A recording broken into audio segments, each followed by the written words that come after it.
তো গাইস, আমাদের সকলের প্রিয় রামলাল আস্তে আস্তে দুলকি চালে চলে আসছে রাস্তা ধরে, পিচ রাস্তায় ধরে হাঁটে হাঁটে আসছে। রামলাল এইভাবে যখন তখন গ্রামের রাস্তা ধরে বা পিচ রাস্তা ধরে হাঁটতে ঘুরতে থাকে খাবারের খোঁজে। রামলালের এটা নতুন কিছু নয়, ও অভ্যাস তো জঙ্গল থেকে বেরাই করে নিজের মতো নিজের ইচ্ছায় জঙ্গল থেকে বেরাই করে আসে। রাস্তায় গ্রামে ঘুরে বলবে খাবারের সন্ধানে, কিন্তু সাইডে এত গাড়ি মোটর সাইকেল আছে, সে কোনো কিছু ভাঙাভাঙি না করে সে আপনার নিজের উদ্দেশ্যে যাচ্ছে আস্তে আস্তে করে।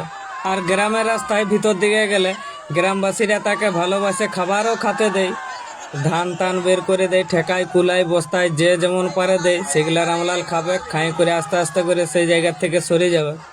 তো এইখানটায় একটা ধানের গোলা আছে, মানে ধান টান কিনে এইখানে রাখে আর কি। সেই ধান গোলার কাছে এখনো রামলাল দাঁড়াই গেছে।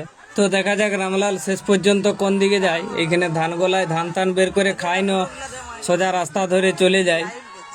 রামলালকে প্রায় জঙ্গলমহলের সব মানুষই চিনে।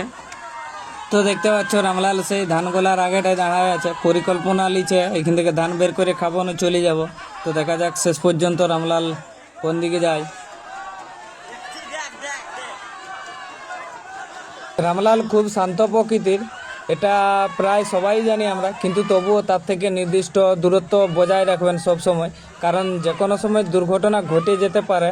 অতএব এর থেকে সবসময় দূরে থাকবেন।